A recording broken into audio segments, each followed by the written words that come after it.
was getting a drink, Justin. We ready? Rolling? Hey. Man, I was sitting there waiting. I was prepared forever. And then I got a drink and you're like, what? Hey. All right, let's starting now. Is this live?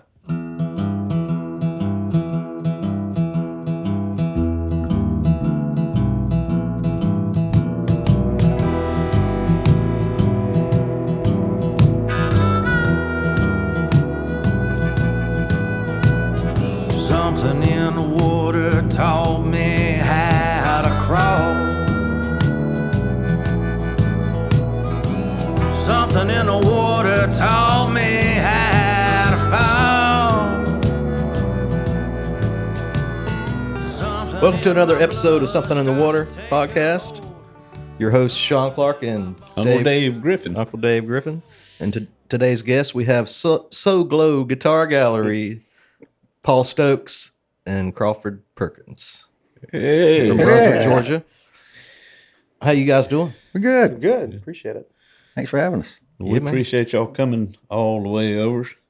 Soglo Guitar Gallery is located in Brunswick, Georgia, which is about an hour east of here. It's right there in the Golden Isles vicinity of coastal Georgia, right there on the Atlantic Ocean. Brunswick, St. Simons, Sea Island, Jekyll Island, all those touristy kind of towns. But y'all are in Brunswick, and what? I figured Soglo, it's a hyphenated Soglo. I figured Glow is Gloucester. That's right. Okay, because that's the street And we're that south. you're front. Yep. And So is the south. So you got south of Gloucester. okay. Gloucester, Gloucester, Gloucester. I was going to ask how do y'all say it? However, when I wake up in the morning, I'm like, I think I'll call it Gloucester today. And the next day, I'm like, it's Gloucester today. If I want to feel, uppity or not. So Glow. y'all So are partners in crime, Yes. okay? Yes. Partners in this endeavor. And how long's it been now since you? 2 years. 2 years. Okay. I was thinking it had been longer. It seems like it. It does seem It much feels longer. longer, yeah. When you bet have him for a does. partner, it seems a lot longer. Yeah. Thanks. So tell us about the origins. Tell us about how y'all came about this. Was it just something you woke up with one morning, or is it something that you've been plotting and planning for Crawford's had years? stores before. Yeah, I'd had Oh, that's I'd right. had Sure, city yeah. music before. Yeah. But yeah, and I met Paul through Preacher, who does all our repairs. They've been friends for a long time. And Paul, I was working at Portman's Music, and I'd come off the road from working with traveling for Fender and for Line 6 and Gibson, and I was just ready to do a store. And I've been collecting guitars the whole time I was out on the road. I had like 60 something guitars. And I met Paul, and Paul was buying a bunch of guitars, and he was collecting a lot of guitars. And so one day I started thinking about opening a store. And what was funny is he was thinking about opening a store at the same time. So we were standing outside Tipsy McSway's one night just talking, and it was like, I said, why don't we just, and they were like, we're going to open a store. I said, well, I'm going to open a store. And they're like, well, why don't we just do it together? Yeah. So that Cuts out the that started competition. that. So he's the, I'm there for the day-to-day stuff. He's the financial czar of the place. And takes care of all that. And now he's the builder. He's the guitar builder, the amp builder, the pedal builder, the finisher. He's I just sit in the store all day. He gets paid the big bucks. Yeah, I'm 100 there. Well, we know that you're a picker, a player, a musician. You play out around town all the time. Paul, are you a player as well? I mess around. Yeah. I don't have the time like Crawford to go Yeah. play Thursday, Friday, Saturday, and Sunday. You're primarily a builder, a construction. Yes. You own a construction company. Correct. In fact. Yeah. Yes. That's pretty cool, man. So I enjoy building and Yeah. guitars. We've been building guitars for about 2 years. Yeah, we started pretty quick after we opened. Yeah. Amazing stuff. And this is some of your work right here. Yeah. Yes. This is this one right here is number one. This is the First one before we even know we're going to call them Soglo Customs. Hold that up. Hold it up. Let's Yeah. look at that thing. Look at how pretty that thing is. Tell us about it, Paul. Well, I actually built that for myself. Yeah. It's the first one ever. It's made out of 200-year-old barn pine. Barn pine. They were taking this down and going to get rid of it, and I just designed a guitar out of it. The first one of Fender's first guitars were made out of pine, so I wanted to see what it was like. And So it's pretty light. Yeah. Fairly light. Not It's really. It's kind of got some heavy. weight. Got some heft. It's not Yeah. super heavy, but it's got I some. love that knot. Yeah. That knot hole right there. Well, there's several knot holes on it, but that one is I love that. beautiful. rustic I mean, it's look. kind of. It reminds me of the Stevie Wonder "Songs in the Key of Life" album. I don't know if you go back and look at that Yeah. album cover. Yeah. It's got kind of like it's almost like a tunnel. You know, that is very pretty. And the pick guard is so that's just a piece of steel. It's been hit with some acid and some clear coat, so it give it more of like an aged look. But it was beautiful lumber that I had, and milled it down and shaped a guitar body out of it and put a neck on it. So American barn caster. barn caster. Yes, and on the back plate that holds the neck on, it's got a picture of a barn with an American flag. Oh my gosh. So that was our first build. That is something. Yeah. I don't even think I got to play it. We brought it in the store and it sold. It's sold. Yep. And then we had a Who's, custom. how'd y'all get it? I mean, I bought it back. oh, you did? did. Okay. Yeah. Yeah. It was our number one. Have you ever played it? Oh yeah. It's freaking awesome. It's a great guitar. We haven't built one guitar yet that I don't think it's one of the best guitars I've ever played. Yeah, they just keep getting bigger. I mean, bigger and better Yeah. every time we play one. So Pull that one out. this one here is Crawford's. That was mine. He wanted a beautiful green, ugly green Slimer Man, guitar. Lime sherbet. If I've never even saw it, and you said which one of these 10 guitars is Crawford's, I said that one. Yeah. I mean, if you look at the back, it's got a hot dog in his name. So, Yeah, hot dog. Big hot dog fan. yeah, we wanted to build something. He wanted something green and sparkly, and didn't realize how hard a metallic was to paint until Crawford wanted a guitar. Does it have some sparkle in it? It does. It does. Yeah. I can't tell from here. It's got some blue Like a metal, metal flake in flake. it. But he plays this. That's pretty much my number one now. Yeah. And I got some insane guitars at home in my collection, but this thing is just awesome. Yeah, and I did the body. He spec'd everything out. He wanted a flame maple neck and locking tuners. The pickups are his choice. Bakelite, which is the old school plastic pick guards on it. We're actually building him an amp right now, and it's the same colors as this guitar. So that's going to be pretty fun. That'll be coming soon Coming soon, to a yes. venue Yeah, near you. Benny's you've near just you. gotten into To a building Benny's, amps. yeah. And Benny's near you. Yeah, And the headstock over there says, this is it says Soglo Guitar Gallery okay. Soglo Customs. or Custom. Sorry, it's it actually glows in the dark too. Yeah. Wow. And then we built Sean's. I thought you was leaving. Okay. The guitar that was built around a pickup. Yes. I ordered that pickup for that neck which one are we looking at? from Lawler, Straight ahead. and it was really cool. And then Paul and I were talking. Paul's like, "We should build Sean a guitar." I was like, "Yeah, Oh my God. yep." You need to walk that up to the camera. He got a shot of it. Oh, you can zoom, huh? Yeah, man, y'all totally surprised me with this, man. I was like, what? I've never had It's got anything this nice. the artwork on the plate on the back right here is actually a Sean Clark original, and it's Yeah. Pine Box Dwellers Yep. And his knobs too. flyer, right? Wasn't it from a flyer? Or It was on. I drew Hellcat. it, and then it was on some flyers, and it was on T-shirt. I think y'all lifted it from the T-shirt and put it on Yes. there, Yes. which is amazing. So it's laser Unreal. engraved back there. But man, y'all went all out on this thing. I love the pickups. Yeah, it's just when you came in the store and we did the Dan Electro guitar, and you're like, I want something kind of different, but kind of cool, not too non-traditional. But so when we started looking at this, I was like, this thing would be all Sean. That pickup, and Paul just went at it. Yeah, I didn't realize how many albums Pine Box had until I went on there to figure out his style. And I got him all. I was listening to him, and we figured mahogany would sound good. So we did all mahogany, and then we did a thin line to keep it light. And then the Charlie Christian pickups are just the best. So They are. Yeah, I mean, y'all know me better than I do because I couldn't have built a bear guitar. I mean, I couldn't have picked out the things that would have matched me as good as that guitar does.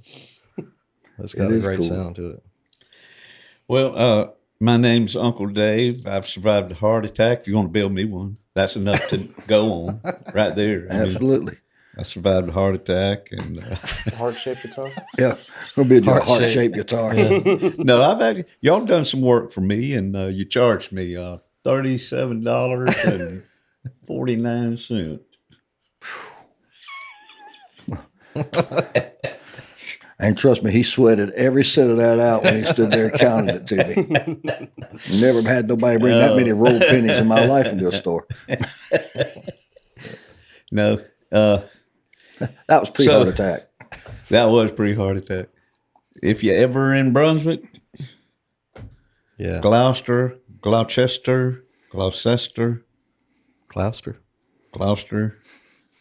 Brunswick, Georgia.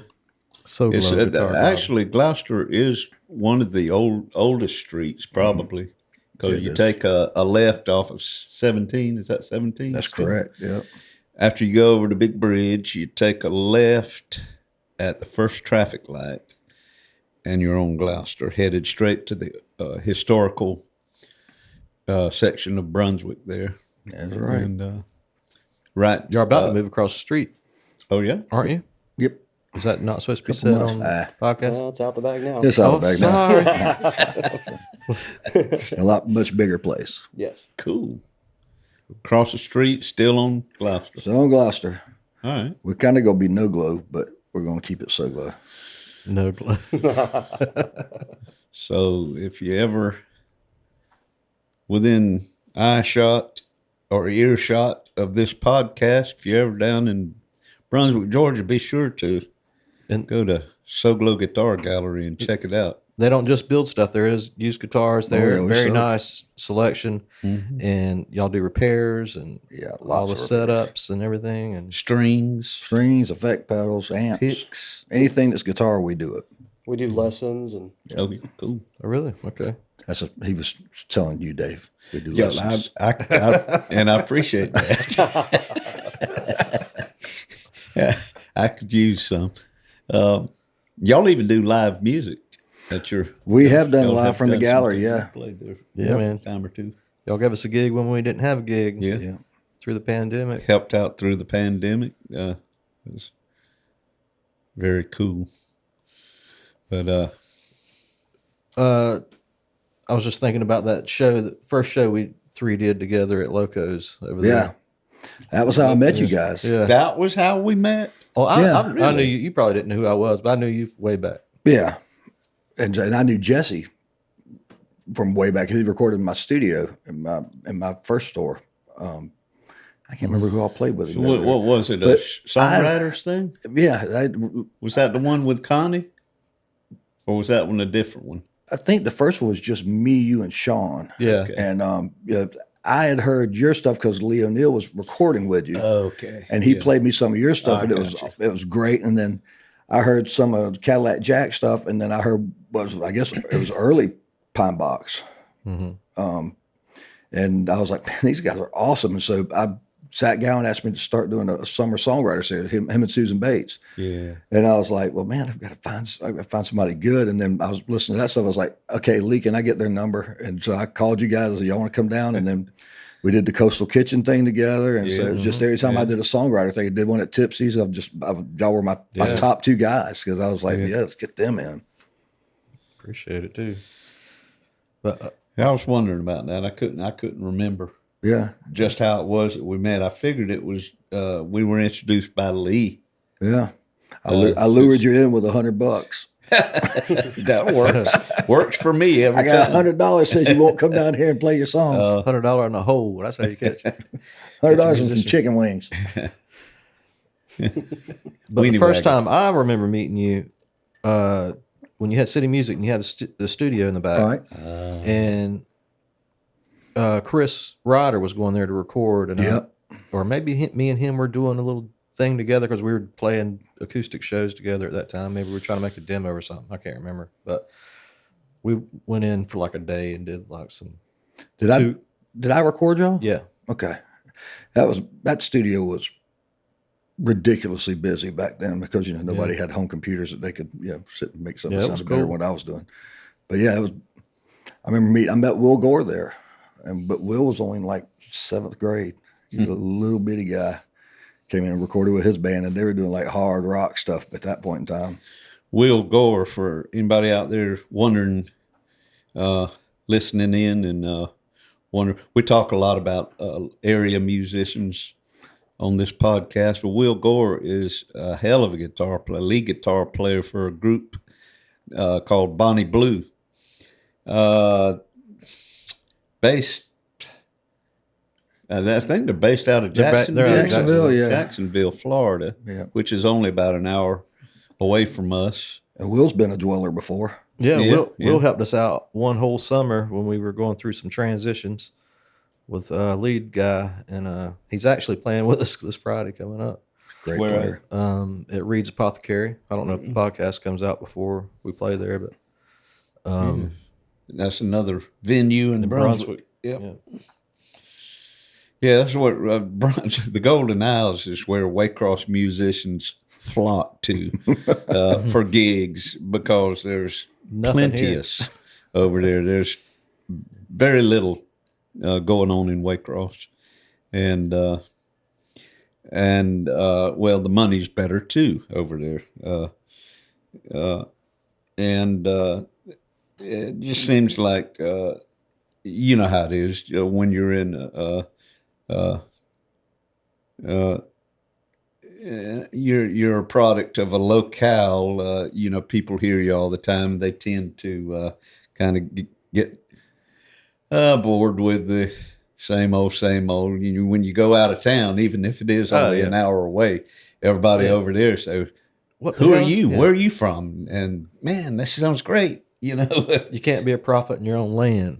You can't be a prophet in your own land. You got to go down the road a little bit. And they're like, man, you guys are awesome. Not to say that you don't get the support locally, because you have a fine support group here locally. Me, I don't have one at all because I just don't play here anymore. Yeah, you do. You got the same ones I got. Yeah, well, We got a family of friends. we got a family of friends. That's right. We pay them to come out. So, hey, Yes, that's why we play over in the Golden Isles. We have to keep. there's a lot more gigs over that way too, and it's it's kind of, especially in the summer with the tourism and stuff, and it's only an hour down the road, and I love to go. I love playing over there. Yeah, anytime you can hit the road, it seems like it's more fun. Crawford, tell us about your 40 bands you're in at the I'm moment. not in 40 bands anymore. 39 now. Yeah, it's 43. I've shortened up the deal. I'm still doing the solo thing and playing with Jim. That regular 5 years every Thursday at Tipsy's. But I'm doing Squirt Gun, which is all doing all 80s stuff, and then I'm in Side Tone, which is kind of like a member of every band in town. Mike and Michelle Alongi are in it, and Damian Fedorko and Cliff. Play with James Renee and the Walkers and all that. He's in there. And What kind of genre do y'all do with that? everything. It's the most real challenging band. I'm playing guitar and sax and singing in that one, and then Michelle's on keyboards. So but we'll do anything from like Bon Jovi to Kings of Leon to it's everything. A lot of dance music. It's a lot of work, but it's fun. And both those bands are non-rehearsing bands, so it's cover bands. We send out the song, and you Learn better it. be ready on Yeah. Friday.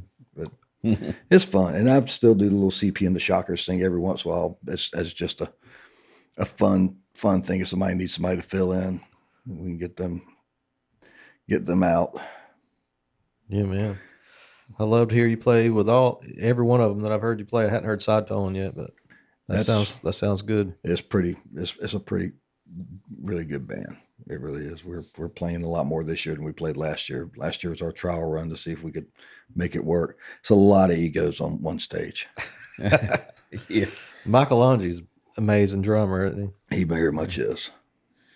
Michelle too. Michelle, Yep. too, Michelle yeah. is just. Yeah, they're all. I mean, I'm the grandpa you and the in there? weakest member in that band.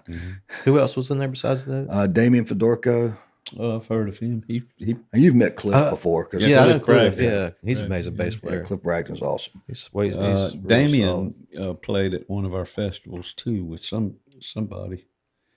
I can't remember what band that was. Might have been Could have played Ryder. him or ambiguous. Did it Michelle? Yeah, do it could something? have been Michelle's band. He plays with Michelle quite a bit. That's it.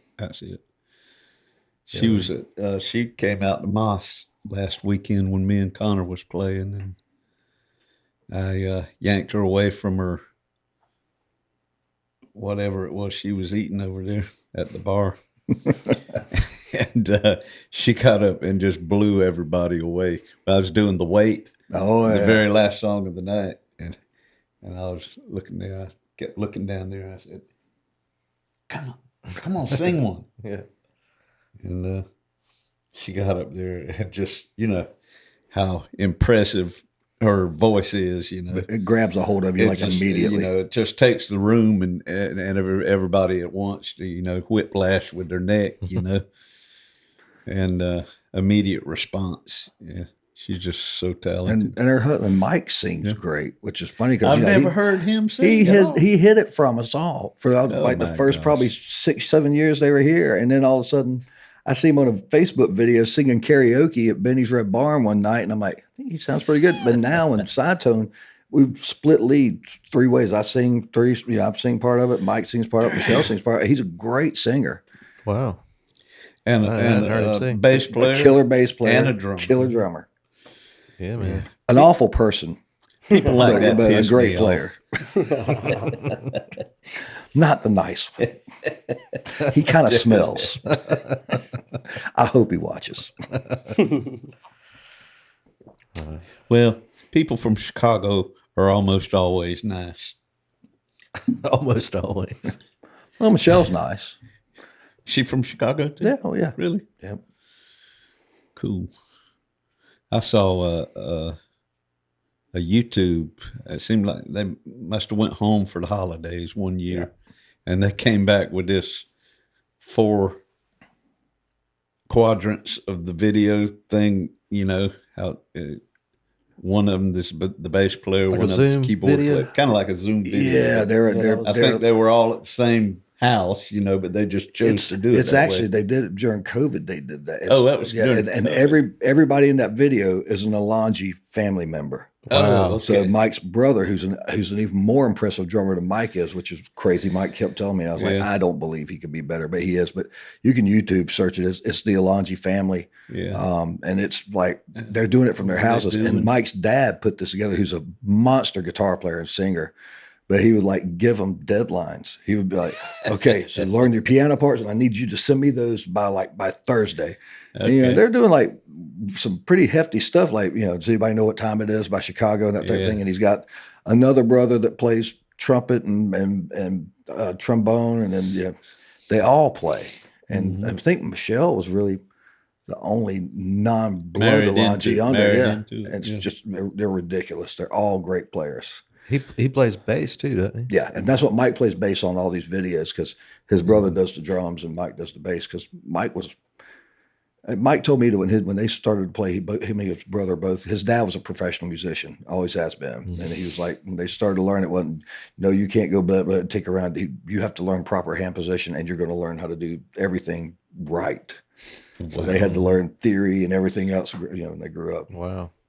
That's cool. Yeah, it is kind of cool. I, on the other hand, no. So, what is your jumping off point? As when did you wake up and say, I want to do that? You know what's funny? My entire life. I mean, I had like the little Lowry air organ when I was a kid that I would sit there, and I remember figuring out, watch closely now, by Chris Christopherson from the A Star Is Born thing, and there's this cool little part, and the chord things, I can figure out how to do that on that. And then, and then toy guitars, and then that became real guitars or real keyboards. And I just always wanted to do it. I started playing in clubs when I was 14, almost 15. Wow. So you started real young. Real young. And school band just got me when I learned to play sax, and that was just the catalyst. That just became all I wanted to do. It's all I do now. I mean, I play music. You made it your life. Yeah. It's everything. Hobby and living. Uh-huh. It's not much of a living. It pays like a hobby. I wanted to play sax in middle school, but there was like 16 sax players. Yeah. So my uncle had a trumpet. He's like, I used to play trumpet here. You can have my trumpet.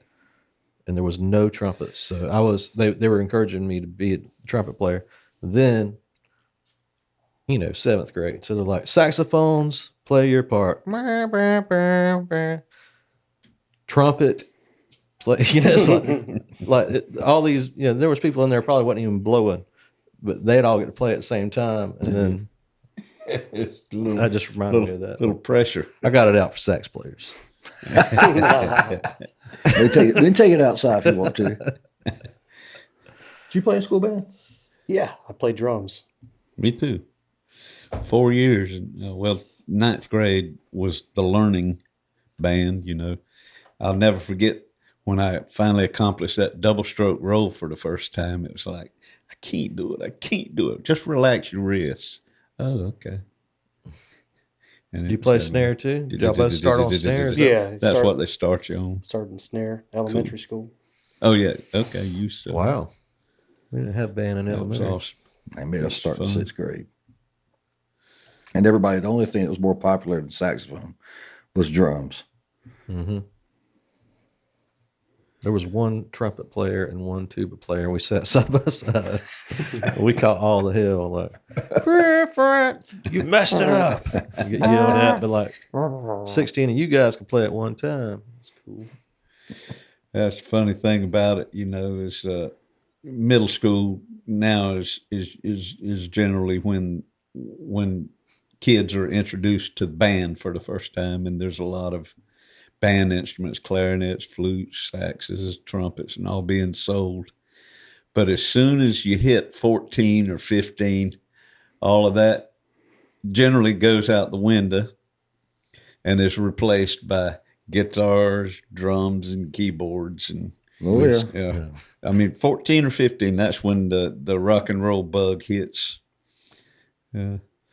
Well, when you're a boy, so y'all see that. It used to be when you're a boy, you figured out that the easiest way to get girls was to get yourself a guitar. Yeah. Well, I got tired of running true. laps at football practice. I said, screw this crap. We were talking about driving up here. Our average customer is over the age of 30. Yeah. It's not the young kids anymore. Kids are mainly doing, they're doing a lot more like, devices. Yeah. I think these past 10 years really run into that with no new kids coming up anymore wanting to play. I mean, it's the numbers gone way down on that. I grew up hanging out in music stores. Yeah. Do one of two things. It's either going to,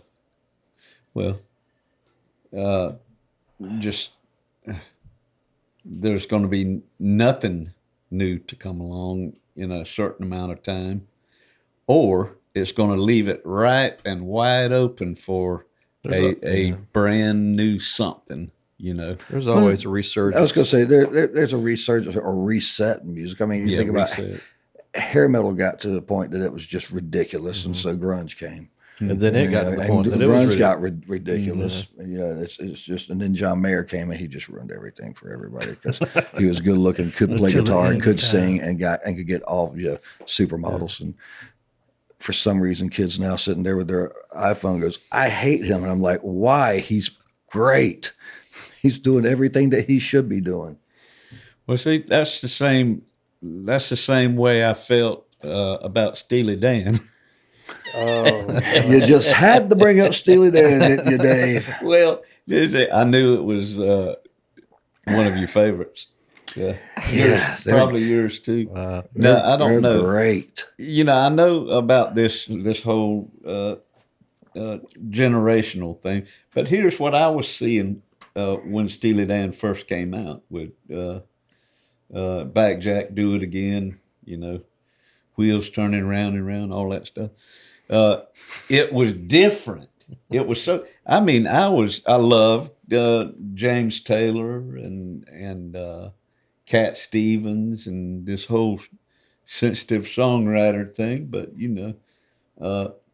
some of the music that was coming out in the early '70s was very bland. And the sensitive singer-songwriter thing. After a while, it was after so many granola bars and Rocky Mountain highs and everything, you just kind of, okay, I'm ready to get hit by some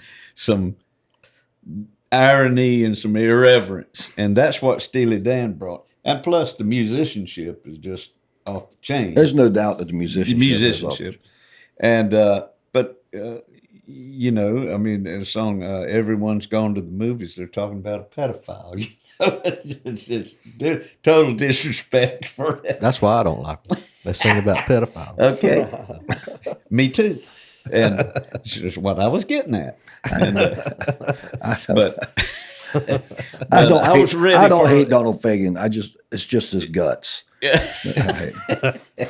I can't get past that voice. And plus, I mean, if I was back then, maybe when when I was coming up, when that was coming out, then. But I was looking back on it, going, "This sucks." Right. But there's a few songs I'm like, okay, but the voice I'm just blocking out. The voice is like nails on a And as I would look back on, say, what's the guy that said, "Una Paloma Blanca," Slim Whitman. I look back on Slim Whitman and say, I don't care for it, but my daddy probably loves it. But he sold more albums than Elvis or the Beatles. Yeah. Him and Boxcar Willie. I was going to say Boxcar Willie too. Seems like it was that point in time that everybody that had a record on the TV sold more albums than Elvis or the Beatles. Loved by millions. How do you know that? And I'm sitting there going, I've never heard of this guy till I turned this commercial on. But he's loved by millions. Yeah. It's like the Esteban thing. It's like, who's this guy? Where'd he come from? Esteban. There's a guitar builder for you. Oh yeah. Yeah. Have you ever played one? I've seen a few of them. He makes GSOs, guitar-shaped objects. Do people bring those in for repairs and stuff? Yeah. Yeah. They also tried to trade them in, and we're like, no. Debbie bought my nephew Graham one for Christmas. Okay, And- that's where and she brought it to I remember me. that one. That's the And one. that's when played. I was working down at Crosstown Music Yeah. with Paul. And I said, "Oh my gosh, Debbie, tell me you did." Yeah, I said, "Honey, there ain't a thing we can do for this." They were quickly replaced by Keith Urban guitars. Yes. Oh gosh. Really? Pretty sure. Well, I think I now heard about is his worth the crap? No. Oh, that's a shame. They looked great. That's just selling out. They were very ornate and they looked good, but they just didn't sound good. I lost a little bit of respect for Keith Urban just right then and there. Did you have some? Yeah, I thought he was a good guitar player. He can. And he married Nicole Kidman. He'll always look up to her.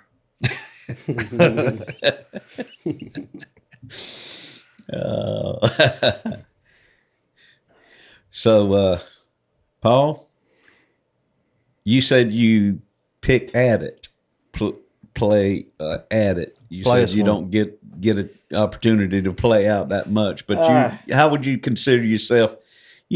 Are you adequate enough?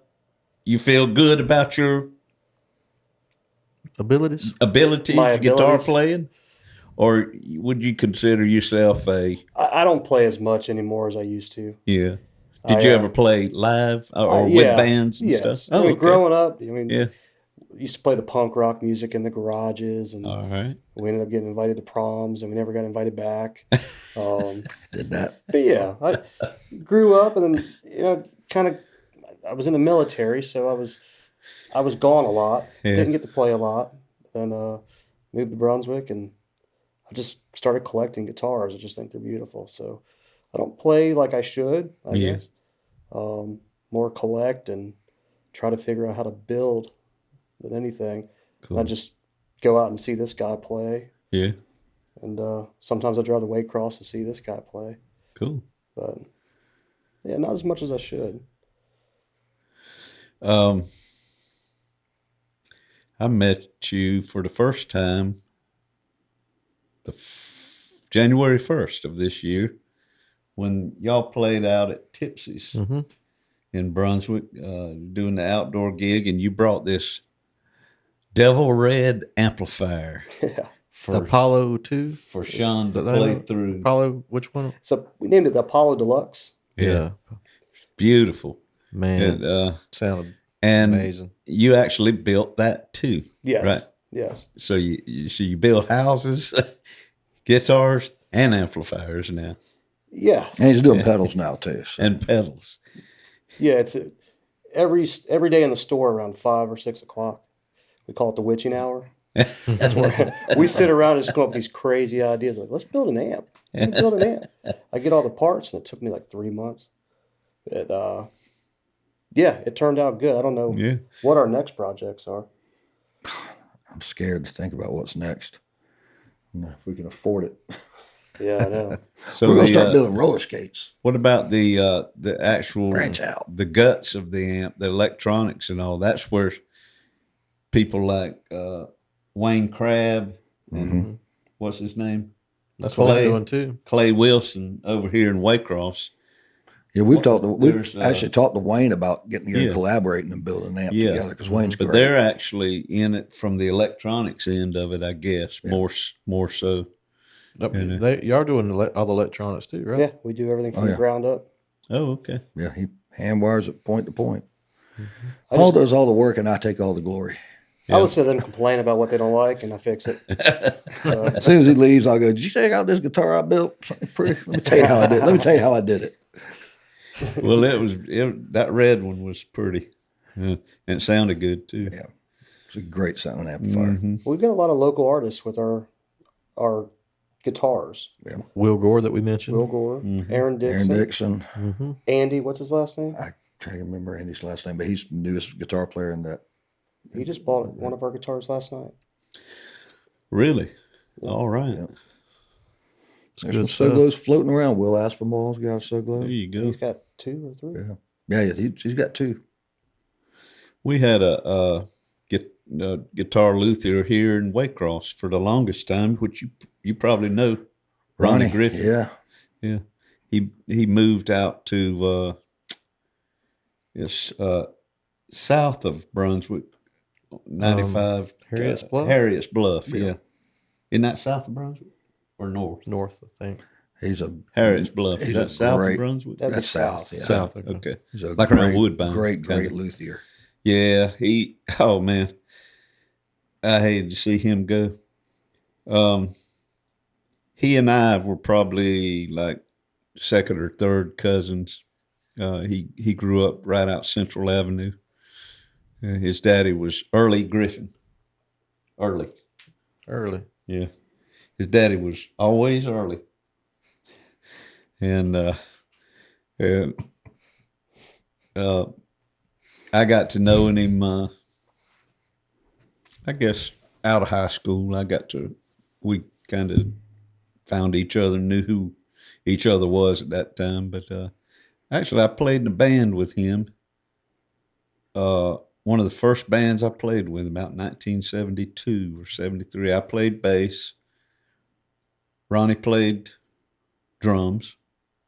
Ross Peed played slide guitar. Gerald Gibson played, you know Gerald? Oh yeah. Yeah. Gerald Gibson played guitar, and Marion Shadron played harmonica. We did Taj Mahal, Birds, Neil Young. We practiced a lot. Seems like a lot of bands that I was in, my first bands, we practiced a lot and never played anywhere. Never made any money. But we got to knowing each other way back then. And Ronnie was quite successful at that. He sold a guitar to Reba McEntire's guitar player. He sold one to Gary Rossington. Did Charlie Daniels end up with one of his guitars too? I don't remember that, but I was trying to think of the main one, so it very likely. He had a waiting list for them things. Yeah. When he decided not to build them anymore, and I put myself on a waiting list, and I about cried when I found out I wasn't going to get one because they were so nice. Yeah.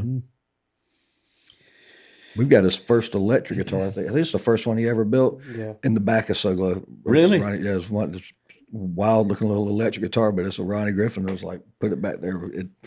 Man. Yeah. Preacher had it once. It was like, let's sell it. I said, no, we're not selling that. That's history. History. I said, that's a guy. Yeah. He's a good man. He is. Crawford, why don't you play us a song? All right. Paul, you play us a song too. You want to run the Oh, I'm podcast? good. Go ahead. There's I'm taking charge. acoustic. There's a Martin right there. Acoustic. When Crawford booked us at those little singer-songwriter things, that's when I got to hear most of your originals that you had at the time anyway. It's way different from the originals that y'all guys do.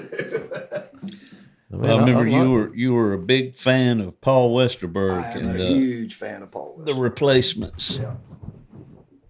So my songs are. I like your songs. I like Dirty Magazine. So I wrote this song when I lived in Nashville. I'd gotten a divorce and decided that I really didn't want to have another relationship as it was. And there used to be this website called Craigslist where you could meet people, pre-Tinder. And so I met this girl off Craigslist. But we were playing, but we played it, but we decided we liked each other. Then we just, that we were into each other. Then we had to come up with a story of like how we met because we didn't want to tell anybody, that's how we met. So everybody told everybody we met at Starbucks, which is where we met up at Starbucks. But anyway, that was a dark portion of my life that Craigslist. I'm glad is done. But this song's called. Is this about the girl that you met up with, or the girl you left? About the whole thing. The whole ordeal of doing this. So that's basically my perspective on how it's happened. How close you want this mic, Justin? It's good.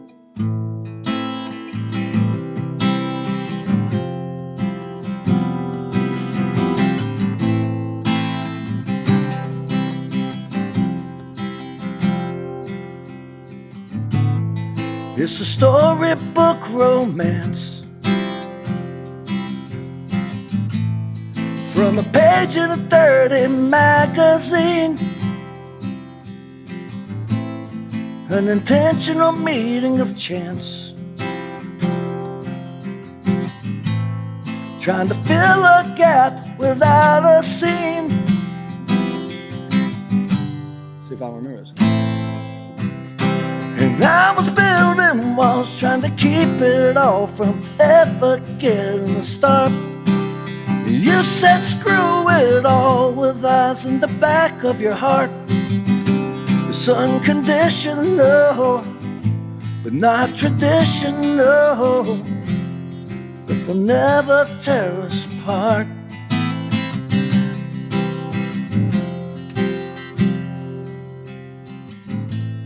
You could taste the fear and the pain. With a yes, I'm here, please say hello. There's no jealousy or blame. Well, I'm in love now, please can we go? I was building walls, trying to keep it all from ever getting a start. And you said screw it all with eyes in the back of your heart. It's unconditional, but not traditional. But they'll never tear us apart.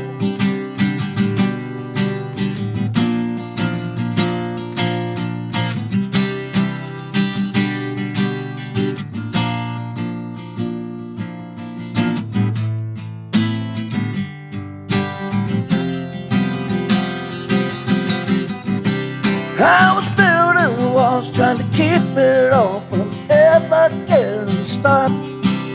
You said screw it all with eyes in the back of your heart. It's unconditional, but not traditional. But they'll never tear us, or watch me tear us. Now watch you tear us apart.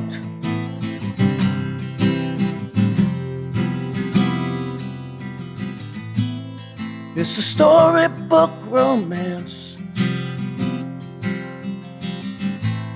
from a page in a dirty magazine.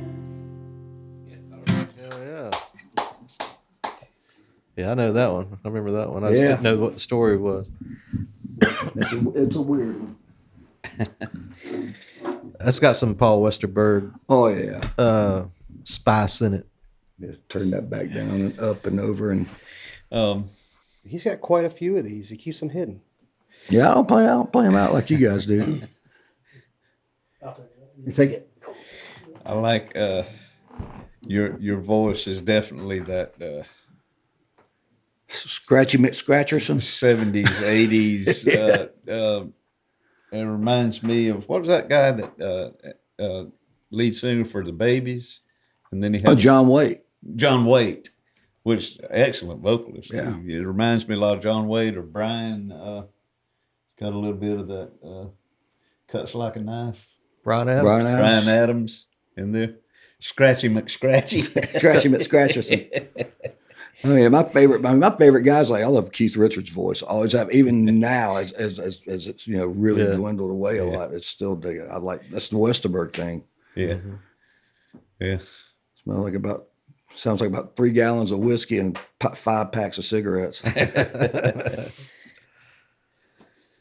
good stuff. Mm-hmm. Well, y'all want to take a little break? Something in my brain won't let me stray. Something in my veins gonna find its way. Something in the water taught me how to pray.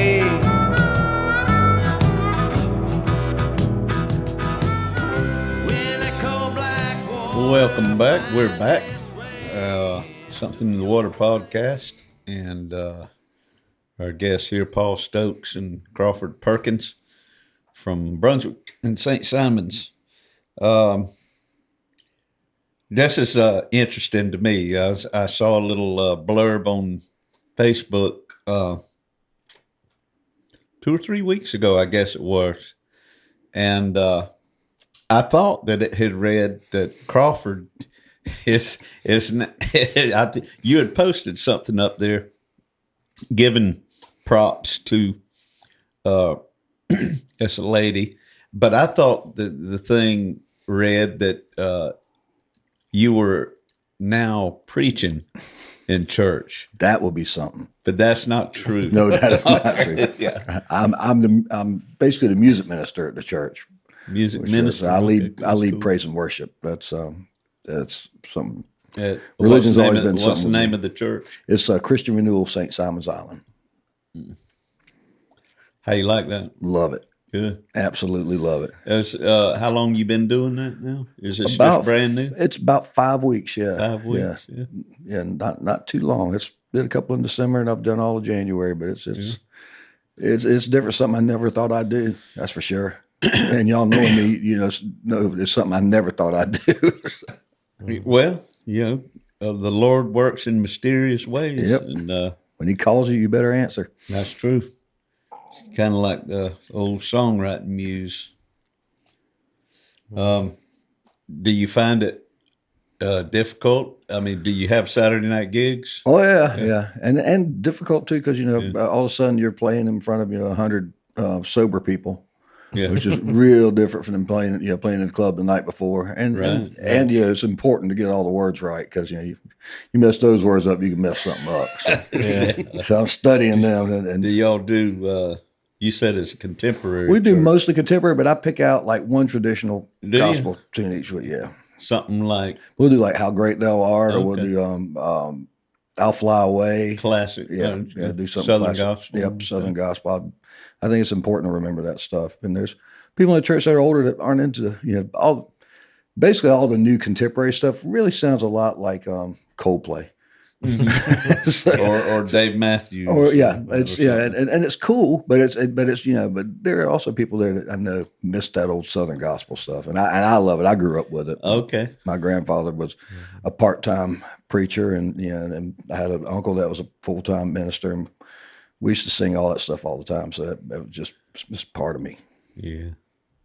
My dad's a preacher, and you do that quite a bit, don't you? That they lean more toward the traditional, and which I like. And then, but they'll rope me in about Mother's Day or Father's Day.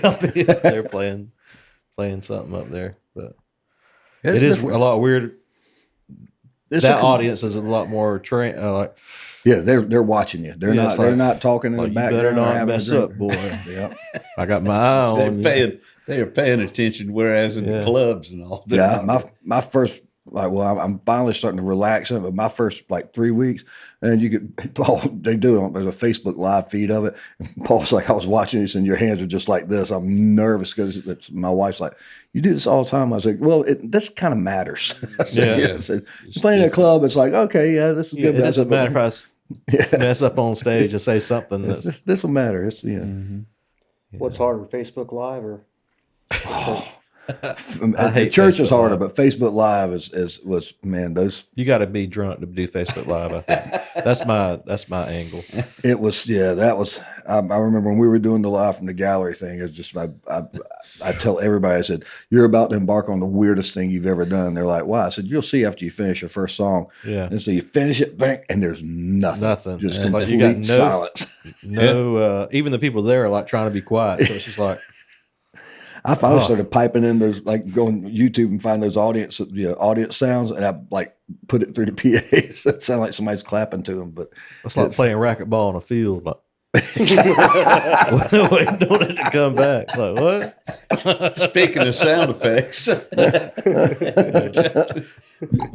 we got something new on the podcast. What are you talking about? Say something funny again. Something funny again. What are you talking about? We got laugh tracks? Wait, he won't do it. Pull the string. Well, you can't hear it, but I can. Oh, okay. He's got it on. All right. Folks, now comes the time when all good things have to end. And Dave Griffin's got a book. And Dave Griffin writes it all. Don't you do it. We get it, Dave. Don't you do it. You got a book. I get it, Dave. You wrote a book. Get it already. It's called The Missing Episodes. One of these days, we'll have that episode for all of you Something in the Water official fans. It'll be called Something in the Water Leaks. All three of you. So, in honor of our fine friends from the Golden Isles, this blog from my Tales of the Week kind of talks a little bit about Jekyll Island in this week's blog. So the title of this is Head on Dave and the Dashboard Save. When I die, I want to die like my grandfather, who died peacefully in his sleep, not screaming like all the passengers in his car. That's a quote from Will Rogers. The love affair between a man and his automobile has been going on for well over a century. To drive one is a simple rite of passage. To own one is freedom in its purest sense.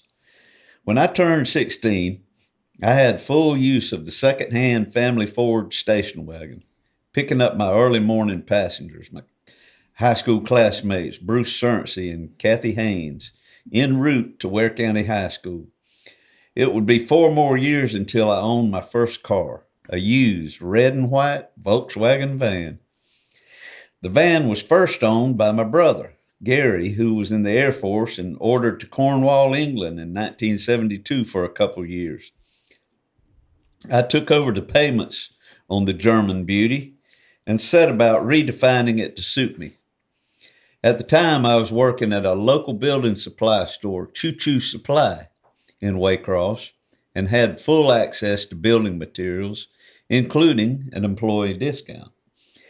My co-worker, Ronnie Beverly, was handy with tools, so we started by removing both the rear benches in the van.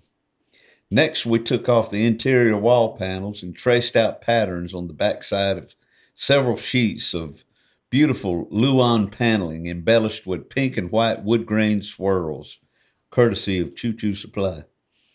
A sheet of 3/8-inch plywood and some heavy-duty hinges transformed into a fold-out bed frame with screwed-in legs made from plumbing pipe. A pink and white swath of shag carpet was glued down in the back floorboard for the bed legs to rest on, leaving just enough room for a backyard aluminum lawn chair. My sweet mama, not knowing what she was getting into, tie-dyed a slew of sheet fabric and sewed curtains that stretched around all the windows and across the back of the front driver and passenger seats. A trip to Pick and Save right up the road yielded a state-of-the-art Satico 8-track tape player, which fit snugly into the dashboard glove compartment, completing the upgrade. Now all that was left was to make some memories. The first memory was not as comically tragic as Will Rogers' quote at the beginning of this story, but it was comically near tragic and left me with the nickname Head On Dave. It was November 24th, 1972, when I headed south on 2-lane US 1. Right now it's, 4-lane? Mm-hmm. They got 2 lanes going south and 2 lanes coming north, separated by a big grass median nowadays. But back in 1972, it was just a 2-lane highway. I was headed down to Jacksonville Coliseum, where Elton John's Honky Chateau tour had landed. Me and a gaggle of friends spread throughout the van. We were barely between Waycross and Folkestone when the lovely girl riding shotgun asked me about the heating system in the Volkswagen. Well, I commenced to explain the intricacies, bending down to show her the knobs and the levers and the floorboard next to the gear shift. Everybody riding in the back let out a blood-curdling scream in unison. I jerked back up and looked out the windshield and saw a line of oncoming cars peeling off into the ditch as I was trucking along southbound in the northbound lane. No one was harmed. Well, we got high and saw Elton John sing Rocket Man, and somebody not named Head On Dave drove us back home. Along about the same time, they used to have some weekend rock festivals held an hour away from Waycross on the Georgia coast on Jekyll Island. Several bands, and I think Flood was the ones that actually started this. Right. Flood was the band, and I got to meet Bob and Don. Bob and Don and Rory. Yeah, I met Bob and Don in the last several years they've been playing over there. They're great guys. But this was my first. That was probably about 1972 as well. But Flood used to have these little rock festivals on the weekend on Jekyll Island called B-Ends. You know, you heard of the Love Ends and all that. Mm-hmm. They call it the Jekyll Island B-End. B-End. B-In or B-Out. Flood and several other bands would set up a flatbed trailer right in between those wind-bent, tree-lined sand dunes right there on the opposite side of the highway there. Several of my Dog Hill buddies and I loaded up one afternoon, headed over there, carrying only a bag of reefer and the clothes on our backs. We stopped as we were leaving Waycross to pick up a quart of orange juice just in case. It was a good thing we did. Just before reaching the Jekyll Island turnoff, we rounded the curve on Highway 82 to see the beautiful marshes of Glen. We also couldn't miss a state patrol roadblock a short ways ahead, with a van being systematically torn through on the side of the road. I slowed down to a crawl, and everybody else jumped behind the tie-dyed curtains and started eating pot and drinking orange juice. As we crept closer and closer to the officer in charge, I kept shouting encouragement. Eat it! Eat it! We were next in line, and as I started to slowly roll my window down, the patrolman waved us right on through. At which point I began shouting, hello. Hey, sorry. At which point I began shouting, don't eat it. Don't eat it. Spit it out. You know, that's a tough word. The intricacies that lay in the mechanics of a Volkswagen heating system may be difficult to understand, but in its simplest form, it blows out hot air through the dashboard vents, and you can dry a lot of wet, saliva-coated marijuana on a dashboard vent. Dang. Sorry, I didn't turn my phone off. That sucks. That's all right. Oh, well. So if you're ever in Southeast Georgia, and particularly in Brunswick, Georgia, check out Soglo Guitar Gallery and our good buddies. Yep, we're on. And Crawford and Paul, what's your address? We're at There's your telephone 502 Gloucester Street, Suite 102, downtown Brunswick. We're also on Facebook in the Soglo Guitar Gallery. We also have Soglo Customs on Facebook. We have and Soglo Instagram. Guitar. Y'all are on Instagram too? We're on Yep, Soglo Guitar Gallery's on Instagram. And you can go on our website, soglowguitargallery.com, and you can, if you need to ask a question after hours or whatever, there's the same, it's got a picture of me. It says, talk to me, and it'll go straight to my phone. You can text with me and find out anything, any time of night, except for between 2 and 6. You guys make house calls too, right? Absolutely. We send Paul out. Like, I got a broke string. Can you be here? And y'all just haul. It's Load up the we're truck. pretty close to done that. So, yeah, we've done most of that. And y'all are doing great stuff.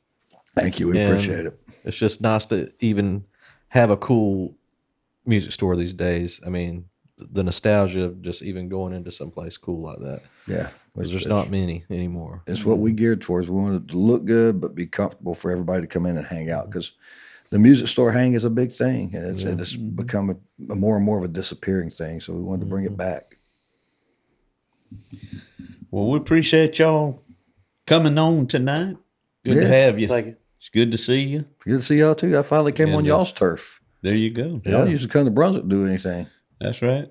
It's hard to get anybody from Brunswick or St. Simons to leave that area and go anywhere. My band plays in a 10-mile radius. I tell you that right now. All the musicians and stuff over there, it's like all these awesome bands, and it's like, no, we're not leaving. I get it though. Oh, yeah. Well, they've got the venues to support it. I mean, you don't have to. You can book a different venue. Hell, you can book 3 times at different venues in 1 week. I'll be driving 3 hours down the road trying Got to it make made. $1. Got it made. Well, thank y'all again for watching. I'm Uncle Dave Griffin, Sean Clark, and Justin Mercer of Caution Light Media. We want to thank y'all for checking out Something in the Water podcast. We'll see you next time. Thank you guys for coming. Yeah, so thank y'all. When the cold black water finds its way across through your veins, it just might seal your fate.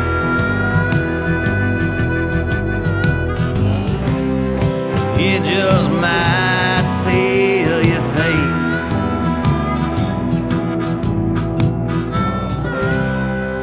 It just just might see your face.